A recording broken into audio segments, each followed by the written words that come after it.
Hi everyone, welcome to all. This is Sesram Verma, and today I will discuss about the stress analysis. Analysis of stress structure. तो आज का जो topic है वो है analysis of stress structure. तो यहाँ पर कुछ पॉइंट हम लोग डिस्कस करेंगे जो बेसिक होगा हमारा हमारा ट्रस्ट स्ट्रक्चर से रिलेटेड। ठीक है, तो हमारा बेसिक पॉइंट ये है कि हमारा मेंबर कैसा होना चाहिए, मेंबर पे लोडिंग कैसा होना चाहिए, लोड हम लोग कहाँ पर लगाएंगे, और जो हमारे मेंबर्स होंगे वो किस नेचर के होने चाहिए। ठीक है, वो सारा पॉइंट हम लोग डिस्कस करेंगे। तो यहाँ पर सबसे पहला पॉइंट लिख लेते हैं जिसको हम लोग एजम्पशन बोलते हैं। ठीक है, तो एजम्पशन हमारे लिए बहुत इंपॉर्टेंट है। शुरू में हमें कंसीडर करना पड़ेगा अपने फेवर में लेकर के कंडीशन, जिससे हमें during the analysis the problem should be avoided. ठीक है, जैसे फर्स्ट पॉइंट हम लोग लिख रहे हैं कि the members should be connected, the members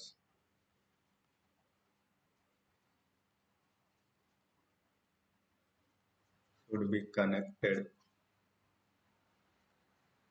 to the smooth पे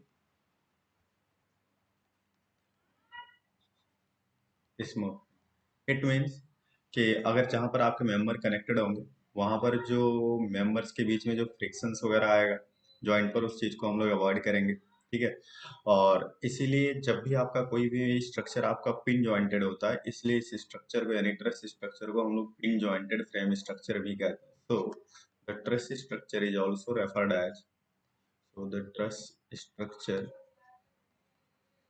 is also termed as pin jointed frame structure. This is the very important pin jointed frame structure. तो यहाँ पर ये हमारे लिए इम्पोर्टेंट है कि पिन जॉइंटेड फ्रेम स्ट्रक्चर क्या होता है और रिजिड जॉइंटेड फ्रेम स्ट्रक्चर क्या होता है। वो हम लोग ब्रॉडली डिस्कस करेंगे जब काइनेमेटिक और स्टैटिक इंडिटरमिनेसी करेंगे। एक टॉपिक होगा हमारा, एक सेशन होगा।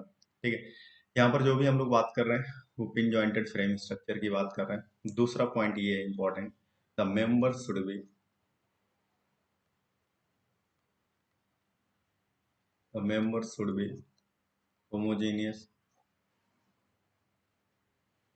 And isotropic in nature.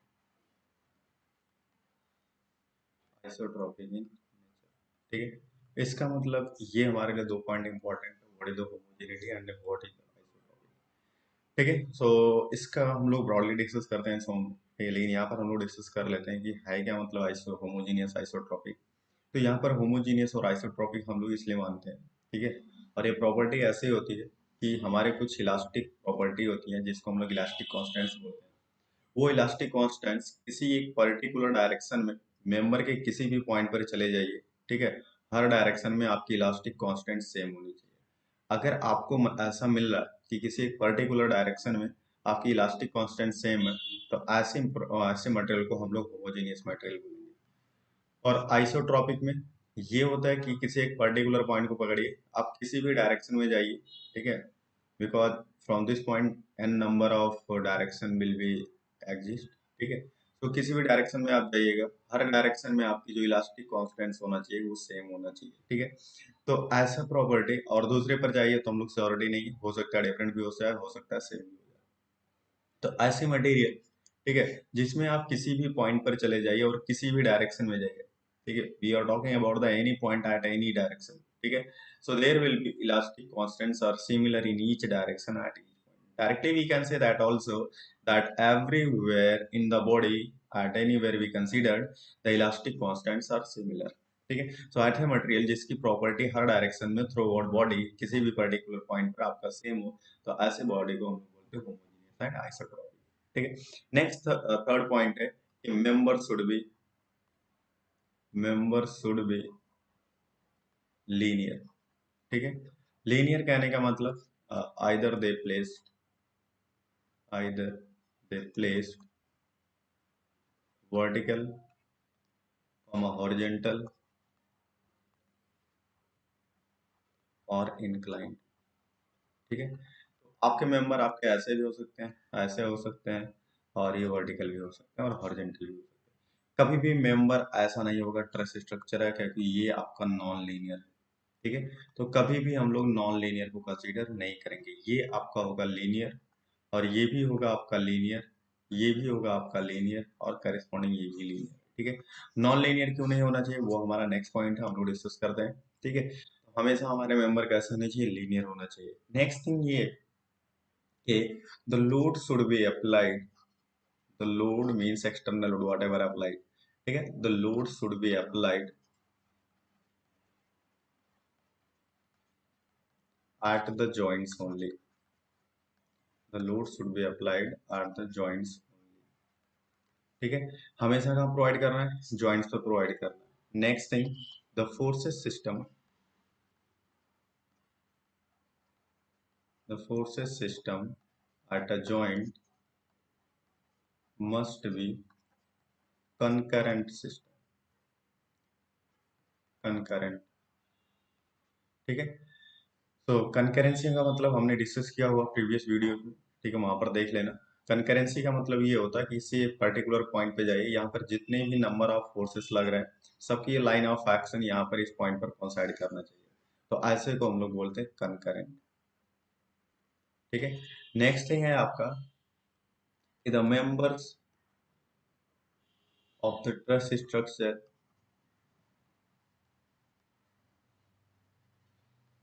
Carry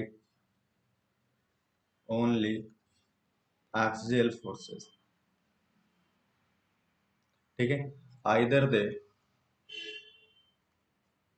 will be tensile और कंप्रेसिव इन नेचर। ठीक है। टेंसाइल वो फोर्स होता है जब किसी की बॉडी, मान लो डायमेंशन एल, और इसमें हमने पी फोर्स लगाया, तो पी फोर्स लगाएंगे तो हमारा यहाँ एक्सटेंशन होगा। तो हम लोग मानेंगे कि जो आपकी ओरिजिनल लेंथ थी वो बढ़ करके एल प्लस डेल्टा एल हो गया। तो इसका मतलब अगर पॉजिटिव आएगा तो हम लोग इसको बोलेंगे टेंसाइल का। ठीक है। अगर आपकी कोई बॉडी है, कोई भी मेंबर है जिसके ओरिजिनल डायमेंशन एल थी, हमने लोड ऐसा लगाया टुवर्ड द क्रॉस सेक्शन कि ये बॉडी क्या कर जाए, कॉन्ट्रैक्ट कर जाए। तो पहले आपकी एल थी, अब आपका जो फाइनल डेल एल होगा वो एल माइनस डेल्टा एल होगा। तो ऐसे फोर्सेस को हम लोग बोलेंगे कंप्रेसिव फोर्स। ठीक है। जहां पर आपका एक्सटेंशन जो होगा, या जो बॉडी कॉन्ट्रैक्ट करेगी तो कंप्रेशन होगा, बॉडी एक्सटेंड करेगी तो उसको हम लोग टेंसाइल बोलेंगे। ठीक है। तो ये सब सारे एजम्पशन थे, ठीक है, जिसको हमने डिस्कस किया। अब हम लोग डायरेक्ट न्यूमेरिकल पे आते हैं, न्यूमेरिकल को कैसे करना है। तो ड्यूरिंग द कैलकुलेशन हम लोग को यही ध्यान रखना है कि फोर्सेस हमारा कंकरेंट होना चाहिए, और हमने आपको शुरू में बता रखा वहां पर total number of static equilibrium equation for the concurrent forces system. ठीक है। यानी हर एक जॉइंट पर जो आपकी स्टैटिक इक्विलिब्रियम इक्वेशन होगा वो 2 होगा। ठीक है। इन केस ऑफ 2D मतलब प्लेन स्ट्रक्चर। ठीक है। और E इज इक्वल टू 3 होगा इन केस ऑफ 3 डायमेंशनल यानी स्पेस स्ट्रक्चर। ठीक है। और ये आपका जो 2 आपने लिखा है वो कौन कौन सा होगा, तो E is equal to 2 means summation of forces in x direction must be equal to 0, summation of forces in y direction must be equal to 0 if we consider the plan x comma y। ठीक है। and E is equal to 3 we will consider summation of fx equal to 0, summation of fy equal to 0, summation of forces in z direction equal to 0। If we are talking the x y z are mutually perpendicular to each other, this is the x, this is the y, and this is the z। ठीक है। It means कि अगर हम लोग space की बात करेंगे तो total number of static equilibrium equation, ठीक है, कितना होगा, 3 होगा। ये E indication of the static equilibrium equation, static equilibrium equation। And E is equal to 2 in case of the plane structure where the two dimensional are exist, either x or y, or we can say also that y z z x whatever you have given, but we are taking here the as a referential point of view, that is the x and y। ठीक है, axis that is termed as the plane structure। तो यहाँ पर हम लोग directly without time wasting we are solving the sum problems. ठीक है। चलिए, तो यहाँ पर सबसे पहले हम लोग क्वेश्चन इसको सॉल्व करते हैं कि मान लीजिए कि ये कोई आपका ट्रस स्ट्रक्चर है, ये समथिंग आपका ऐसा है, ये आपको ट्रस स्ट्रक्चर दे रखा है, और यहाँ पर ये कुछ ऐसा दिया।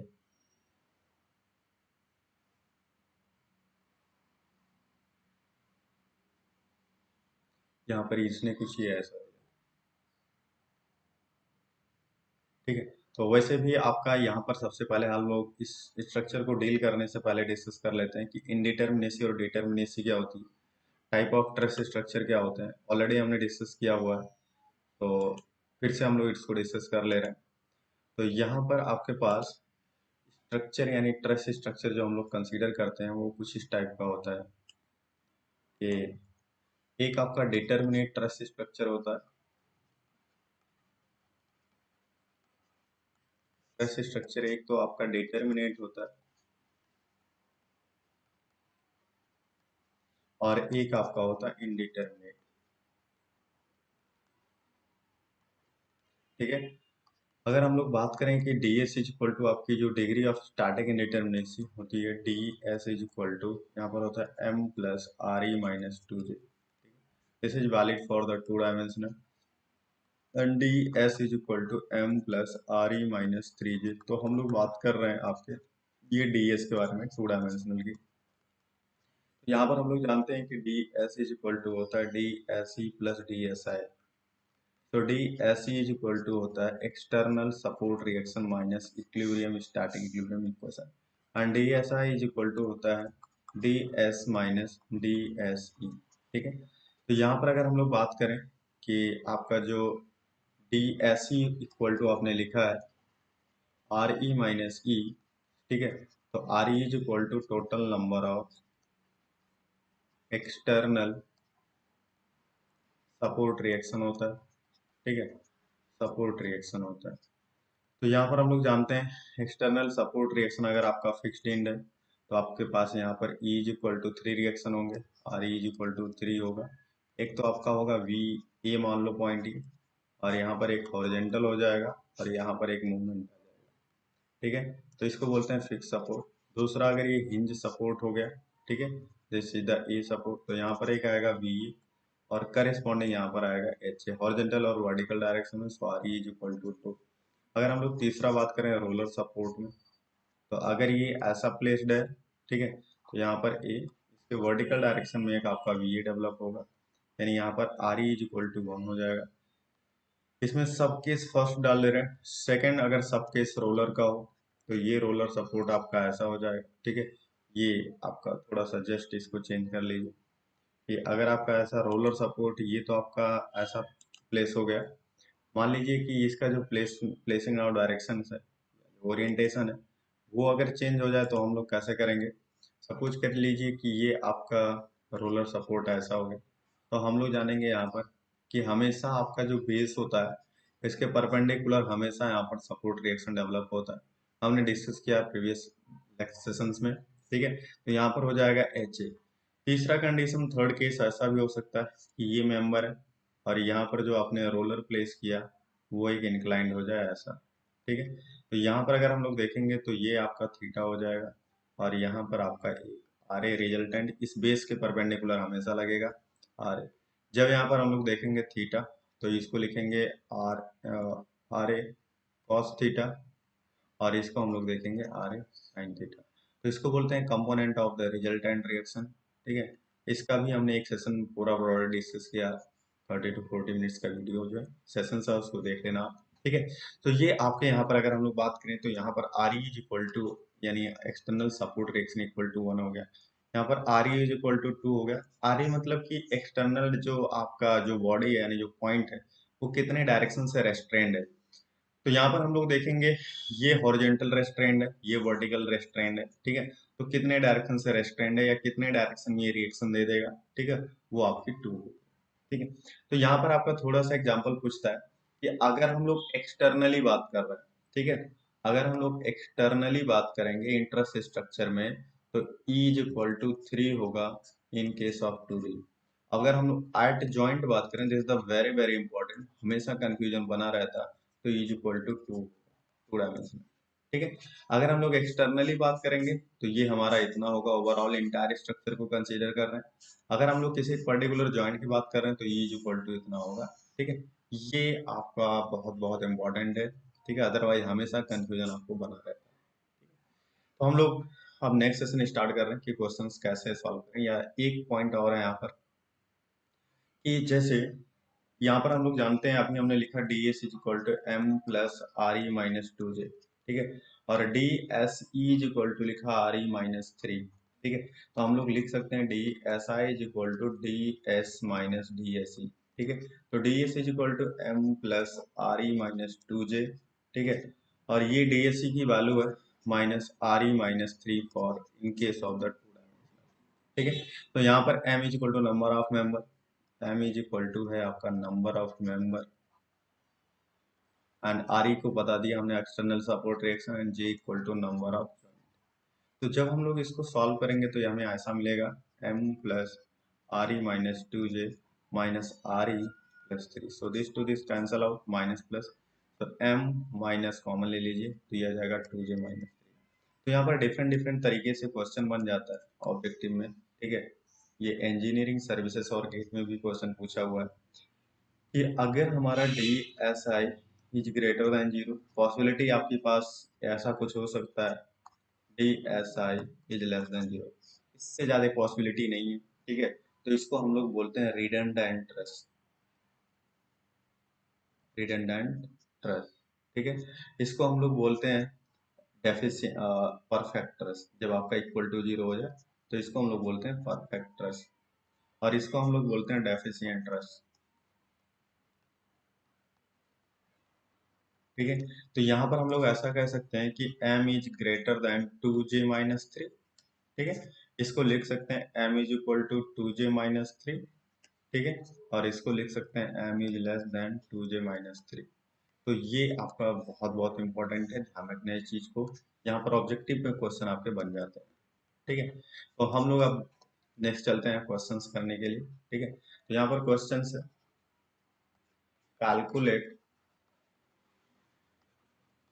The magnitude of force, magnitude of force and nature developed in the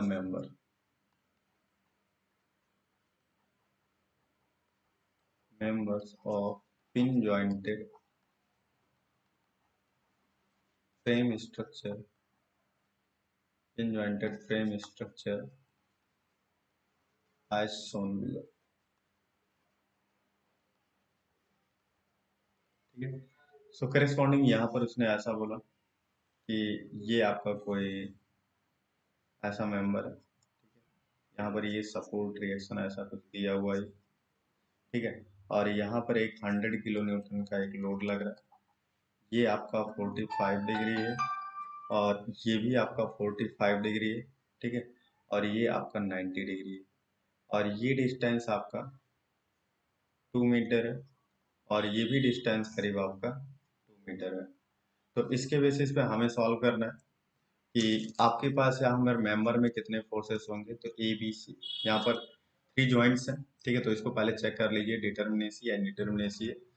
तो यहाँ पर नंबर ऑफ मेंबर आपके पास 3 है, ठीक है। आप सॉल्व करना, D S is equal to two M plus R E, M plus R E minus two J, ठीक है, जैसा हमने बताया था। यहाँ से आप चेक कर लेना कि ये डिटर्मिनेट है या इनडिटर्मिनेट है, उसके बेसिस पे हम लोग कैलकुलेशन करेंगे। तो यहाँ पर कुछ नहीं करेंगे, सबसे पहले कुछ यहाँ पर मैं टेक्निक दे रहा हूँ कि सबसे पहले आप सपोर्ट रिएक्शन निकालिए, और सपोर्ट रिएक्शन निकालते समय हमें ये नहीं ध्यान रखना कि ये ट्रस है, हमें ये ट्रीट करना कि ये बीम है।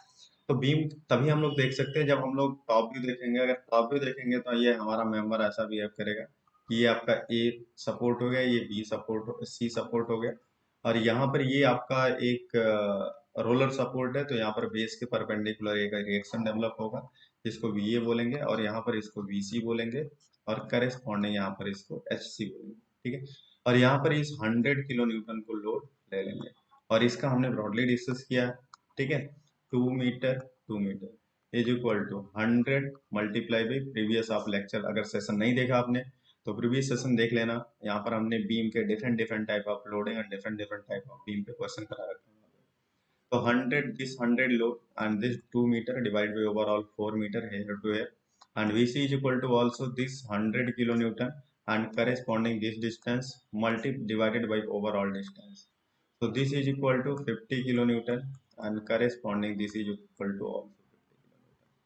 ठीक है, सो यहाँ पर आपका ये हो गया 50 किलोन्यूटन 50 किलोन्यूटन। फिर से मैं आपको नेक्स्ट में दिखा दे रहा हूँ। तो यहाँ पर अगर हम लोग देखेंगे तो ये हमारा ऐसा हो जाएगा कि ये मेंबर हमारा ट्रस का ऐसा हो गया, यानी एक ट्रस स्ट्रक्चर था जो आपका था आया था।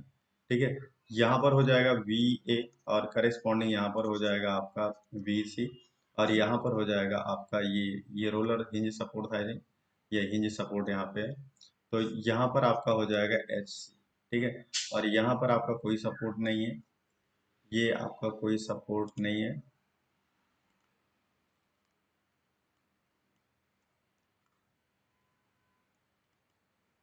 अगर हम लोग बात करें यहाँ पर तो ये हो गया आपका ए करेस्पॉन्डिंग बी और ये करेस्पॉन्डिंग सी। यहाँ पर हमने 100 किलो न्यूटन का लोड लगाया। ठीक है, और ये एंगल 45 है और ये भी एंगल 45 है, तो ये आपका 90 हो जाएगा। ठीक है, तो हमें क्या करना है यहाँ पे, बस आप इतना ध्यान रखना जैसे हम बता रहे हैं। ठीक है, ये आपका जॉइंट सी हो गया, ये जॉइंट आपका ए हो गया। तो इस मेंबर में कितना फोर्स जाएगा, क्योंकि हमने इसको देखा ये 50 किलो न्यूटन है और ये आपका V C is equal to 50 kilo newton है।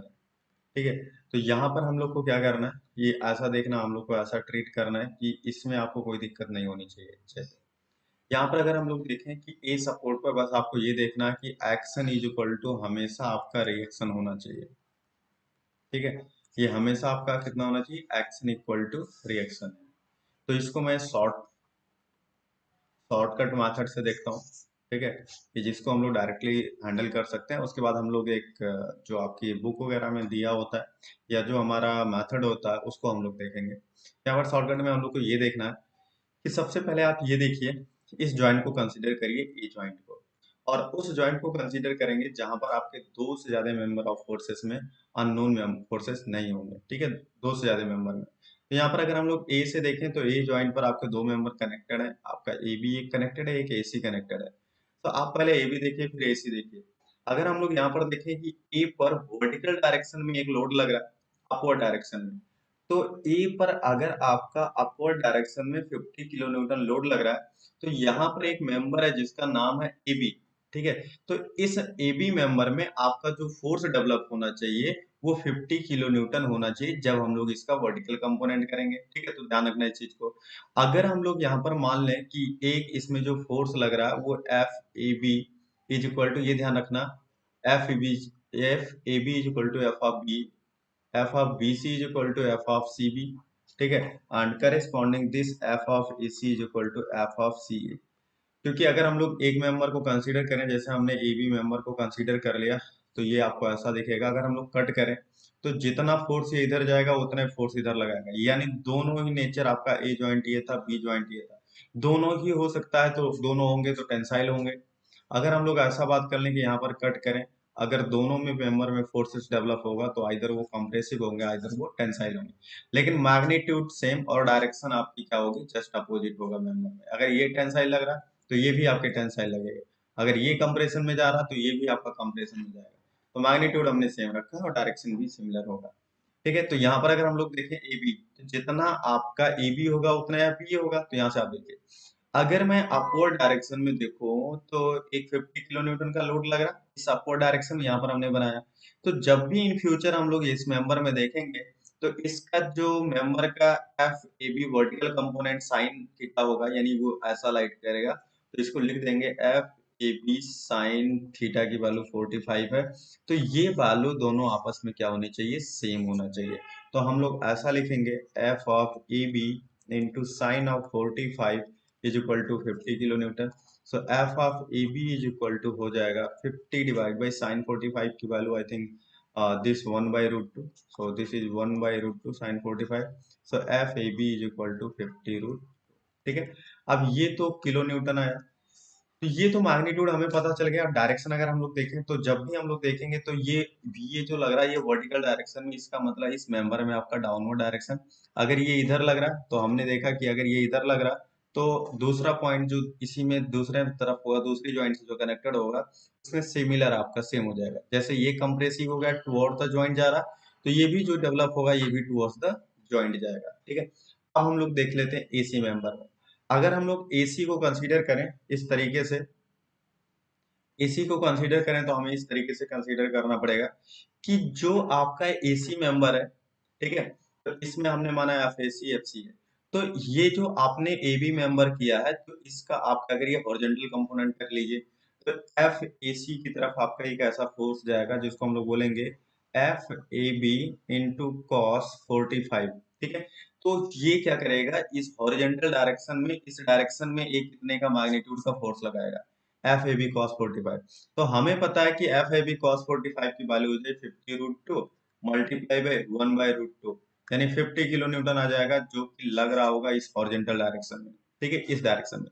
तो हमें बैलेंस करने के लिए यहाँ पर जो एफ ए सी डेवलप होगा वो आपका इस डायरेक्शन में डेवलप होगा, तो इसको हम लोग मान लेंगे क्या, एफ ए सी। तो ये आपका हो गया एफ ए सी, कौन सी डायरेक्शन में, ये आपका जो एक्शन आ रहा था, यानी ए बी का जो फोर्स आ रहा था वो ए की तरफ जा रहा था, तो इसको बैलेंस करने के लिए जो एफ ए सी में डेवलप होगा वो इस जॉइंट से दूर की तरफ जाएगा, दूर की तरफ जाएगा, तो आपका ये हो जाएगा, ठीक है। तो ये आपका हो गया एफ ए सी, ठीक है। सिमिलर आप देखोगे एफ ए से दूर गया, तो यहाँ पर हमने बताया था कि जब ए से दूर जाएगा तो बी से भी दूर जाएगा, क्योंकि ए बी मेंबर है, तो यहाँ पर ए सी मेंबर है, तो ए से दूर जाएगा तो आपका सी से भी दूर जाएगा, ठीक है। यानी अब from C is also acting and A from B also, so this magnitude is equal to 50 kilometre, so this is equal to 50 kilometre. अब हमारा बचा सी ज्वाइंट पर, तो यहाँ पर अगर हम लोग देखें तो यहाँ पर बैलेंस भी हो जाएगा हमारा।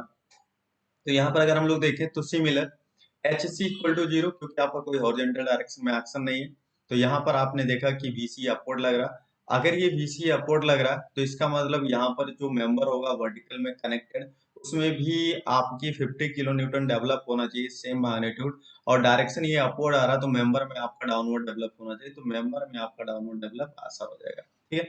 अगर मैं इसका कंपोनेंट करूं, अभी हम लोग इसको कट पिट करके कर रहे हैं, अदरवाइज जैसे थोड़ा सा एक्सपीरियंस होगा अपन को, हम लोग डायरेक्टली हैंडल करेंगे। तो जैसे ही अपन इसको करेंगे तो ये आपका 50 अपवर्ड लग रहा है, यानी इस मेंबर का जो फोर्स होगा वो हो जाएगा एफ बी सी, और इधर आपके साथ एंगल नहीं दिया हुआ तो हम लोग इसको मानेंगे साइन 45। तो F B C into sine 45 is equal to हो जाएगा 50, तो F B C is equal to हो जाएगा 50√2, ठीक है। तो ये आपका हो जाएगा 50√2 किलो न्यूटन, ठीक है। और ये सी की तरफ जा रहा तो यहाँ पर एक फोर्स जो डेवलप होगा दूसरा बी की तरफ जाएगा, तो ये सारे बैलेंस हो गए। अब ये कैलकुलेशन करके देख लीजिए सही है या गलत है, ठीक है। तो यहाँ पर अगर हम लोग हॉरिजेंटल में भी बैलेंस करा सकते हैं या इस बी जॉइंट पर बैलेंस करा लीजिए। अगर बी जॉइंट पर बैलेंस कराइएगा तो आप देखिए ऊपर से आपका 100 आ रहा है, और नीचे से जब आप देखिएगा यानी इस मेंबर का कंपोनेंट करिएगा, तो यहाँ पर दो फोर्स लग रहे हैं जो ऊपर की तरफ लग रहे हैं, यानी एक ऐसा हो जाएगा और दूसरा ऐसा हो जाएगा। अगर हम लोग इसको देखें तो ये एफ बी ए यानी एफ ए बी यानी 50√2 लगा, तो 50√2 और इसका जो कंपोनेंट करोगे तो ये cos 45 हो जाएगा, ठीक है। और ये भी आ जाएगा 50 इंटू कॉस 45, 50√2 है, sorry, this is 50√2, this is 50। तो जब आप सॉल्व करिएगा कि आपका वी ज्वाइंट पर डाउनवर्ड आपका 100 आ रहा तो अपवर्ड में भी आपका 100 जाना चाहिए, तो 50√2 इंटू कॉस 45, कॉस 45 वाली 1/√2, यानी ये अपवर्ड जाएगा आपका 50 का, और ये भी अपवर्ड जाएगा 50 का।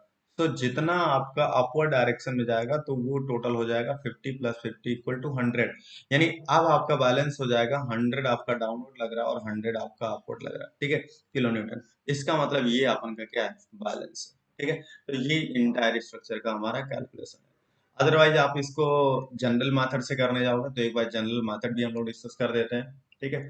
तो जनरल मेथड में हम लोग ऐसा कुछ मानेंगे कि ये आपका, और हाँ, यहाँ पर अगर हम लोग एक फ्रेश डायग्राम देखें, अगर हम लोग यहाँ पर फ्रेश डायग्राम देखें तो मैं ऊपर वाले क्वेश्चन बना दे रहा हूँ कि यहाँ पर आपका ये कुछ ऐसा डेवलप हो जाएगा।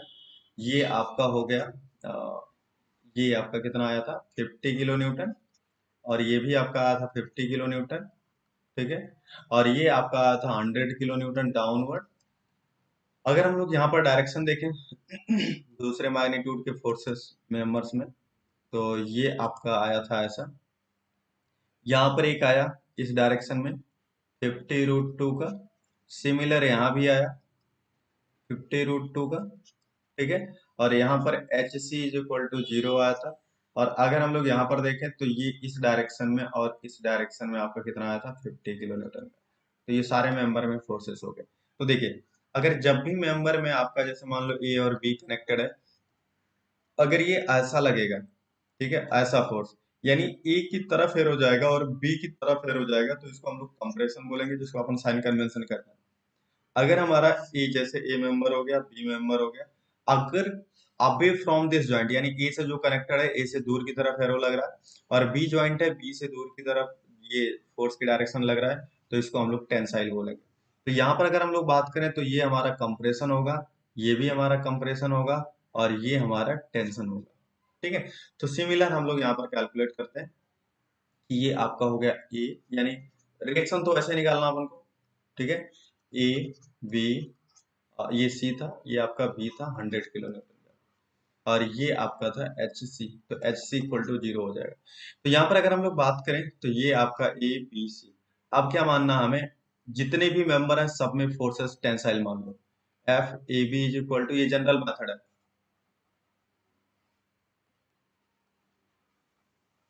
ये आपका जनरल मेथड है। तो यहाँ पर आपका हो गया जाएगा F A B is equal to F of B, और यहाँ पर अगर हम लोग देखेंगे तो इसको भी टेंसाइल मानेंगे, F of A C is equal to F of C A. ठीक है, तो यहाँ से हम लोग मानेंगे कि इसको हमारा ये मेंबर और हो जाएगा F B C is equal to F of C B. ठीक है, तो यहाँ से अगर हम लोग देखेंगे तो ये आपका ऐसा हो जाएगा। अब हम लोग इक्विलिब्रियम इक्वेशन कंडीशन लगा के करेंगे, तो यहाँ पर हम लोग ज्वाइंट इक्विलिब्रियम लगाएंगे। ज्वाइंट इक्विलिब्रियम कौन से जॉइंट पर लगाएंगे, तो उस जॉइंट पर लगाना है जहां पर आपसे दो से मेंबर ज्यादा ना मीट कर रहा हो, जिसमें अननोन फोर्सेस हो। तो ए जॉइंट पर अगर हम लोग देखेंगे तो एक ए बी मिल रहा है, एक ए सी मिल रहा है, तो आप ए जॉइंट पर लगा लीजिए, एट जॉइंट ए। ठीक है, तो यहाँ पर आप क्या करिए, एक कट लगाइए ऐसा कुछ टाइप का, और कट हमारा ऐसा लगना चाहिए कि जिससे हमें पता चल जाए कि ये सारे मेंबर आपके ऐसे एक्सट्रैक्ट हो रहे हैं। ठीक है, तो यहाँ पर ये आपका हो जाएगा 50 किलो न्यूटन का, और यहाँ पर आप देखिएगा तो ये हो जाएगा एफ ए बी का, और यहाँ पर आप देखिएगा तो ये हो जाएगा एफ ए सी का, और यहाँ पर ये एंगल है आपका 45 डिग्री का। तो यहाँ पर आप क्या करिए कि एक क्वाड्रेंट एक्सिस ड्रॉ कर लीजिए। ठीक है, और इस एक्सिस पे आप क्या करिए, सारे फोर्सेस पैरामीटर को ड्रॉ कर दीजिए। तो यहाँ पे देखिएगा इसका कोई कंपोनेंट नहीं आएगा, तो ये आपका हो जाएगा एफ ए सी। और अब आप यहाँ पर देखिएगा ये इस डायरेक्शन में आपका 50 किलो न्यूटन लग रहा है। ठीक है, अब इसका कंपोनेंट हमें करना पड़ेगा एफ ए बी का। तो एफ ए बी का कंपोनेंट एक वर्टिकल आएगा, एक हॉरिजॉन्टल आएगा। तो इस वर्टिकल में जाएगा, इसके साथ एंगल नहीं दिया हुआ, तो इसके साथ आपको साइन करना पड़ेगा। तो इसको लिखेंगे एफ ए बी साइन 45। ठीक है, और इसके साथ हम लोग लिखेंगे एफ ए सी कॉस 45। ठीक है, तो यहाँ पर अब हम लोग क्या करेंगे, सबसे पहले उस डायरेक्शन में आप समझ, क्योंकि ये ज्वाइंट कंसीडर कर रहे हैं, तो इस ज्वाइंट पर आपके पास जो इक्वेशन होगा वो आपके दो होगा, एक समेशन एफ एक्स जीरो, ठीक है, और एक summation of F Y is equal to zero, तो दो इक्वेशन होंगे यहाँ पर। तो यहाँ पर अगर हम लोग बात करेंगे तो इस ज्वाइंट पर, तो summation of F x zero कर सकते हो, समेशन ऑफ एफ वाई। तो मैं पहले summation of F Y zero कर रहा हूँ, ये पॉजिटिव हो जाएगा, ये निगेटिव। इसके पीछे रीजन है कि सबसे पहले हमने एफ वाई ही क्यों कंसिडर किया, क्योंकि एफ वाई इसलिए कंसिडर किया, तो ये 50 किलो न्यूटन था, और एफ ए भी, तो अगर इस डायरेक्शन में देखिएगा तो एक ही अननोन है, अगर हॉरिजेंटल में देखिएगा तो ये भी अननोन और ये भी अननोन, तो दो अननोन हो जाएगा, फिर हमें इक्वेशन बनाना पड़ेगा। तो सबसे पहले आप एफ वाई डायरेक्शन में कंसीडर कर लीजिए, तो ये हो जाएगा F A B into sine of 45 minus, ठीक है, और ये अपवर्ड लग रहा है, दोनों तो पॉजिटिव डेटा हो जाएंगे, दोनों 50 इज इक्वल टू 0। तो यहाँ पर लिखेंगे F A B is equal to 50 divided by sine 45। इसका मतलब ये हो जाएगा 50√2, और ये हो जाएगा आपका माइनस का। ठीक है, क्योंकि इधर प्लस है तो हो जाएगा माइनस। 50√2 किलो न्यूटन, ये किस में आ गया, एफ ए बी में। अब हम लोग क्या करेंगे, इसको आप बॉक्स में कन्वर्ट कर फिलअप कर दीजिए, और दूसरा आप क्या क्या करिए, summation of F X equal to zero, upward की एफ एक्स डायरेक्शन में, यानी ये हॉरिजेंटल डायरेक्शन है, तो हॉरिजेंटल डायरेक्शन में हम लोग ऐसा कह सकते हैं कि आपका जो होगा ये कुछ ऐसा डायरेक्शन डेवलप होगा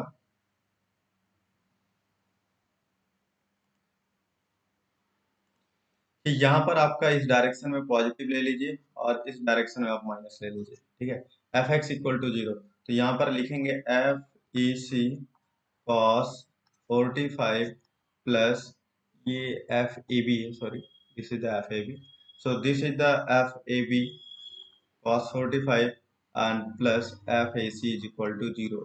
तो एफ ए बी की वैल्यू -50√2 और मल्टीप्लाई बाई cos 45 की value 1/√2 plus F of A C is equal to 0। So this √2 cancel out and F of AC is equal to 50 kilo Newton. ठीक है, ये पॉजिटिव आ रहा है। ठीक है, तो यहाँ पर अगर हम लोग देखें तो जिसमें जिसमें निकल गया उसको टिक लगा दे, यानी दोनों मेंबर में निकल गया। अब हम लोग सिमिलर जॉइंट सी कंसीडर करेंगे, तो जॉइंट सी कंसीडर कर दीजिए। अब एक ही मेंबर में अननोन फोर्स बचा हुआ है, तो यहाँ पर कंसीडर जॉइंट सी। अगर जॉइंट सी को हम लोग कंसीडर करें तो यहाँ पर अगर हम लोग देखेंगे तो ये भी एंगल आपको डायरेक्ट 45 दे रखा था, ये भी 45। तो यहाँ पर हम लोग इस जॉइंट को कंसीडर ऐसा करेंगे, ऐसा कट मारिए और ऐसा, तो यानी यहाँ पर ये ऐसा हो जाएगा जिसको हम लोग बोलेंगे एफ ऑफ सी से बी की तरफ जा रहे हैं तो इसको लिखेंगे एफ ऑफ सी बी, और इसको लिखेंगे हम लोग एफ ऑफ ए सी या सी ए। ठीक है, बात दोनों सेम है। This 50 kilo Newton and this angle is the 45 degree. ठीक है, तो यहाँ पर अगर हम लोग बात करें तो एफ ए सी में हमें ऑलरेडी से पता है 50 किलो न्यूटन, तो आपको बस वर्टिकल डायरेक्शन में कन्वर्ट कर लीजिएगा तो ये आपका एंगल आ जाएगा। तो यहाँ पर आप क्वाड्रेंट एक्सिस फिर बनाइए वही। ठीक है, तो यहाँ पर आपका एफ ए सी इधर कितना आ रहा है 50 किलो न्यूटन, और इधर तो कुछ है ही नहीं। इसका मतलब कि ये आपका एक मेंबर ऐसा आ रहा था, यानी ये हो जाएगा एफ सी बी, और इसका कंपोनेंट वर्टिकल आ जाएगा साइन 45, और इसका हॉरिजेंटल कंपोनेंट आ जाएगा F of C B cos 45। ठीक है, ऊपर की तरफ एक 50 किलो न्यूटन लोड लग रहा है, तो यहाँ पर अगर हम लोग देखें तो summation of F Y is equal to 0। Similar upward positive ले लीजिए, डाउनवर्ड आप नेगेटिव ले लीजिए। ठीक है, तो ये हो जाएगा +50, और ये हो जाएगा प्लस, ये प्लस का 50 हो जाएगा, और ये हो जाएगा F of C B sine 45 is equal to 0। तो F of C B is equal to, ये माइनस इधर जाएगा 50, और ये साइन 41/√2, तो यानी ये √2 से मल्टीप्लाई हो जाएगा, तो ये हो जाएगा आपका एफ ऑफ सी बी -50√2। तो इसमें -50√2 आया, तो इसका मतलब जो डायरेक्शन हमने कंसीडर किया था सारे मेंबर में नोन हो गया। तो माइनस जो कंसीडर हमने डायरेक्शन किया था वो टेंसाइल किया था, लेकिन माइनस आया कैलकुलेट करने पर। तो हम लोग इसको ऐसा बनाएंगे कि इस मेंबर में आपका ये सिमिलर, ये आपका 50 किलो न्यूटन। ठीक है, और ये आपका 50 किलो न्यूटन, और ये आपका 100 किलो न्यूटन, ये आपका A joint, this is the B joint and this is the C joint. ठीक है, तो यहाँ पर आपका ये मेंबर में आपका निगेटिव आया था, तो इसका मतलब डायरेक्शन हमने जस्ट माना था उसका अपोजिट हो जाएगा। ये आपका हो जाएगा 50√2। यहाँ पर भी ये जस्ट अपोजिट हो जाएगा, तो ये भी आपका हो जाएगा 50√2। ठीक है, और यहाँ पर आप देखिएगा तो इसमें भी आपका सेम आया था, तो इसका हो जाएगा 50 किलो न्यूटन। ठीक है, तो यहाँ पर अगर हम लोग बात करें तो ये जो नेचर ऑफ फोर्स आ रहा है ये आपका ऐसा आ रहा है कि ये आपका कंप्रेसिव है, और ये भी आपका कंप्रेसिव है, और ये आपका टेंशन है। ठीक है, तो एक आपका एग्जांपल था। ठीक है, इसके तरीके से एक हम लोग नेक्स्ट सेशन रखेंगे जिसमें मैनी टाइप्स ऑफ क्वेश्चन होगा।